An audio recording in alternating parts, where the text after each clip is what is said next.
السلام عليكم. تعالوا بقى النهارده اقول لكم على وصفه جلاش كده سهله وبسيطه وسريعه، بس ايه طعمها وشكلها خطير جدا. سهله جدا وبسيطه لدرجه ان اي حد كده يقدر يعملها كده بكل سهوله، وهتطلع معانا ناجحه بقى كده من اول مره.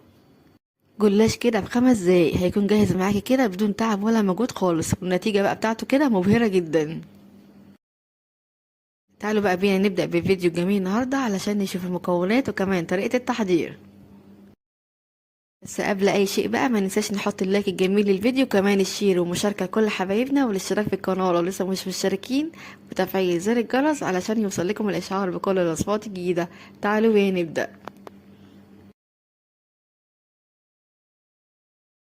هنسمي الله في البداية خالص. اول حاجة بقى كده هنعملها او نجهزها هو شربات او عسل كده الجلاش، وهو بيحتاج كده بقى شربات يكون تقيل وكمان بارد. وعلشان نجهزه هحتاج ليه معايا هنا كزرولة هضيف فيها معايا هنا كوبايتين من السكر، هضيف معاهم كوباية ونص من المية، هضيف كمان معاهم معلقة كده صغيرة من فانيليا وعصير نص ليمونة.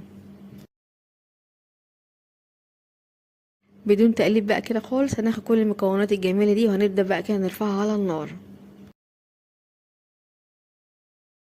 اول بقى كده ما نرفعه على النار ويبدأ يغلي معانا هنهدي عليه النار بقى ونسيبه كده حوالي 12 دقيقة، وبعد كده نطفي عليه النار، وده كده هيكون شكله معانا.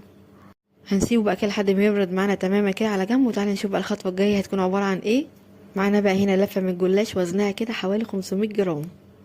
لما يكون بقى كده عندك لفه جلاش بقى لها فتره كده في الفريزر ومش عارفه تعملي بيها ايه، هي تكون بقى معاكي كده لوصفه النهارده مناسبه جدا.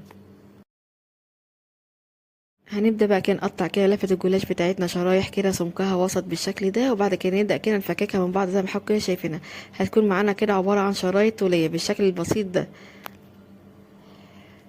بعد كده هبدأ اضيف عليها معايا هنا نص كوباية من دقيق السميد او دقيق السمونيلا او دقيق البسبوسة.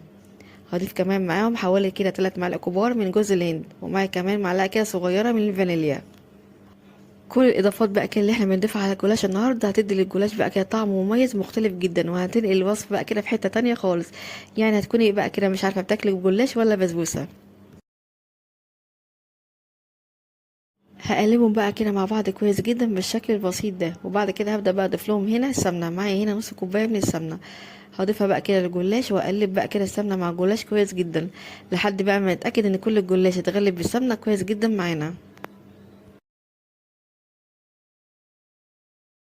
لحد هنا بقى كده الطريقة سهلة جدا وبسيطة وكمان سريعة جدا، يعني مش بتاخد وقت خالص ولا مجهود. دقايق معدودة بقى كده هيكون جاهز معاكي. بعد ما قلبنا بقى كده الجلاش بتاعنا بالسمنه كويس جدا واتاكدنا ان هو اتغلب بالسمنه معانا كويس جدا، هنبدا بقى كده نجيب اي صينيه موجوده عندنا. الصينيه دي يا جماعه كده كان